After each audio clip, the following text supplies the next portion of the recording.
میں ایک دیہاتی گھرانے میں پیدا ہوا۔ مذہب کے بارے میں میری معلومات گاؤں کے مولانا کی معلومات تک محدود تھی۔ ان کی کل قابلیت یہ تھی کہ وہ پہلے والے مولانا کے بیٹے تھے، جن کی وفات کے بعد وہ خود بخود تعینات ہو گئے تھے۔ محرم کے قریب آتے ہی مختلف قسم کی باتیں سننے کو ملتی تھی۔ ان کا مقصد شاید خوف پیدا کرنا تھا۔ یہ بتایا جاتا ہے کہ شیعہ محرم میں جلوس نکالتے ہیں اور سنی بچوں کو اغوا کر کے ان کا خون نیاز میں ڈال دیتے ہیں۔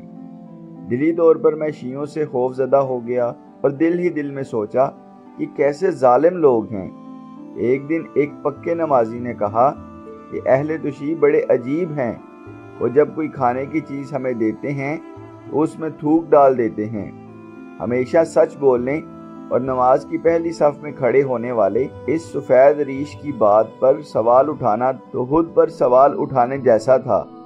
اس سے میری نفرت کئی سو گنا بڑھ گئی۔ ہائی اسکول میں داخل ہوا تو میرے ایک دوست نے محرم کے قریب آتے ہی انتہائی رازداری سے مجھ سے پوچھا، تمہیں پتہ ہے کہ شام غریبہ کیا ہوتی ہے؟ مجھے سرے سے کچھ معلوم نہ تھا۔ میں نے کہا، مجھے معلوم نہیں کیا ہوتا ہے، آپ بتا دیں۔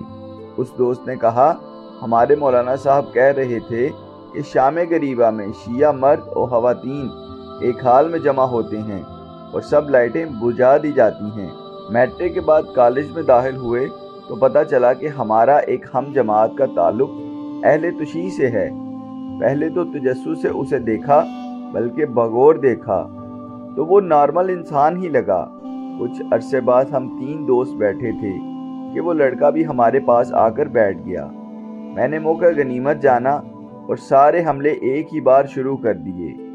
تم نے حسین کو مارا، تم نیاز میں خون ملاتے ہو، تم جب ہمیں کھانے کی چیزیں دیتے ہو تو اس میں تھوک دیتے ہو۔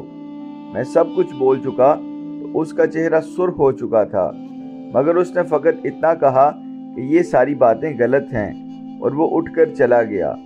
میرے دوست نے مجھے کہا کہ تم نے زیادتی کی ہے، اس نے کوئی مذہبی بات نہیں کی تھی۔ جب میں نے سوچا تو مجھے احساس ہوا کہ میں نے تو اس کے پورے خاندان پر تہمت لگائی ہے، اور وہ بیچارے خاموشی سے چلا گیا۔ وقت گزرتا گیا، اس سے واجبی سا تعلق بن گیا۔ محرم کے ایام شروع ہوئے تو ایک دن اس نے مجھ سے کہا، کیا آپ حقیقت معلوم کرنا چاہتے ہیں کہ شام غریبہ میں کیا ہوتا ہے؟ تحقیق کے لیے آ جاؤ، اگر تمہاری بات سچی ہوئی تو میں بھی واپس پلٹ جاؤں گا۔ مرتا کیا نہ کرتا، اب فرار کی کوئی صورت نہ تھی، لہٰذا میں نے جانے کی حامی بھر لی۔ طے یہ ہوا کہ ہم 10 محرم مغرب کے وقت ان کے گھر پہنچیں گے، جہاں سے امام بارگاہ جائیں گے۔ حسب وعدہ جب ہم ان کے گھر پہنچے تو دیکھا کہ سب نے سیاہ کپڑے پہنے ہوئے ہیں، ایسے لگ رہا ہے جیسے سب تھکے ہوئے ہوں۔ انہوں نے بتایا کہ 10 دنوں سے مجالس چل رہی ہیں، 7 جلوس بھی تھے۔ رات کا جلوس دیر سے ختم ہوا اور صبح پھر 10 محرم کا جلوس تھا، اس لیے پورا دن اس میں شریک رہے۔ میں نے غور سے دیکھا تو میرے دوست کے والد کی آنکھیں سرخ اور سوجی ہوئی تھی۔ میرا دوست کھانا لے کر آیا اور بتایا کہ 10 محرم کی وجہ سے کھانا نہیں پکا، یہ نیاز ہے، اسی پر گزارا کریں۔ میں نے جیسے ہی نیاز کا نام سنا، میرے ذہن میں سب منفی باتیں آ گئی۔ میرے لیے بہت مشکل تھا کہ میں ایک ایسا کھانا کھاؤں، لیکن اس جملے نے میری مشکل آسان کر دی کہ یہ لنگر پڑوسی کے اہل سنت فیملی نے بھیجا ہے۔ پھر بھی بڑی مشکل سے ایک روٹی ہی کھا سکا، لیکن اس دوست کے والد کے مہذب رویے اور دیگر افراد خانہ کے حسن سلوک نے مجھے تھوڑا سا شک میں ڈال دیا۔ غرض رات 9 بجے کے قریب ہمیں کہا گیا کہ امام بارگاہ چلتے ہیں، شام غریبہ وہیں ہوگی۔ اب میرے ذہن میں وہ ساری باتیں ایک ایک کر کے آنے لگی جو شام غریبہ کے حوالے سے مسجد کے مولوی سے لے کر عام دوست سے سنی ہوئی تھی۔ سوچ رہا تھا کہ میں یہاں کیوں آیا۔ انہی سوچوں میں گم ہم امام بارگاہ کی گلی میں پہنچ گئے۔ وہاں بچے، بوڑھے، جوان اور خواتین سیاہ کپڑوں میں ملبوس امام بارگاہ میں داخل ہو رہے تھے۔ ہم مرکزی دروازے سے داخل ہوئے، جبکہ خواتین الگ دروازے سے امام بارگاہ میں داخل ہوئی اور دوسری منزل پر پہنچ گئی۔ دوسری منزل کچھ اس طرح تھی کہ وہاں لوہے کی باریک جالی لگی تھی۔ میں نے دیکھا کہ وہاں موجود ہر شخص کے چہرے پر اداسی ہے۔ ہر شخص ہی ایسا لگتا ہے جیسے بہت تھکا ہوا ہو۔ انہی حالات میں گم تھا کہ امام بارگاہ کی لائٹس آف کی جانے لگی۔ اب صورتحال یہ تھی کہ امام بارگاہ کے بڑے ہال میں صرف ایک لائٹ سٹیج کے اوپر جل رہی تھی۔ اسی دوران ایک ذاکر نمودار ہوئے جن کے کپڑے سیاہ تھے، ہلکی ہلکی داڑھی تھی، گریبان کھلے تھے اور کفیں چڑھا رکھی تھی۔ انہوں نے مائک پر آتے ہی بلند آواز سے پڑھا، انا للہ و انا الیہ راجعون۔ یہ پڑھنا تھا کہ حال میں کوہرام مچ گیا، گویا یہ لوگ پہلے سے تیار بیٹھے تھے۔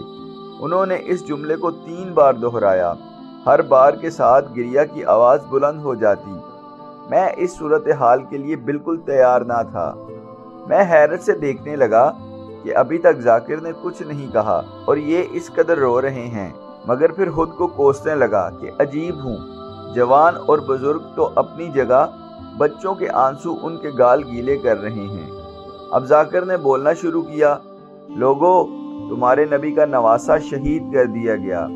نبی زادیاں اب دشمن کے نرگے میں ہیں، انہیں قید کیا جا چکا ہے۔ ہر جملہ میرے دل میں خنجر کی طرح پیوست ہو رہا تھا اور شور و گریہ مجھے کھینچ رہا تھا۔ اب خواتین کے رونے کی آوازیں بھی نیچے تک آنے لگی تھی۔ ذاکر نے کہا، آج صبح ماؤں کے پاس بیٹھے تھے، اب شام غریبہ ہے، اب وہ بیٹے نہیں رہے۔ ذاکر پڑھتا رہا اور مجھے پتہ ہی نہیں چلا کہ کب میری آنکھوں سے آنسو بہنا شروع ہوئے، کب ہچکیاں بندھی اور کب آواز بلند ہوئی۔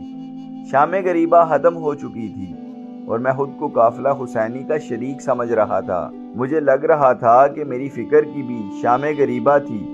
میرے دماغ میں بڑے مقدس بت ٹوٹ چکے تھے جو قرآن کی تلاوت کرتے تھے، جو پہلی صف میں نماز پڑھتے تھے۔ ان لوگوں نے کیا ستم ڈھائے تھے۔ میرے نبی کے خاندان کے لیے رونے والوں کے بارے میں اس قدر تہمتیں، سچ پوچھیں تو اب میرا ذہن ان کی بتائی ہر بات کو مشکوک سمجھ رہا تھا۔ اتنے میں میرا شیعہ دوست آ گیا اور روتے ہوئے میرے گلے لگا اور کہا، یہ ہوتی ہے شام غریبہ، یعنی غریبوں کی شام۔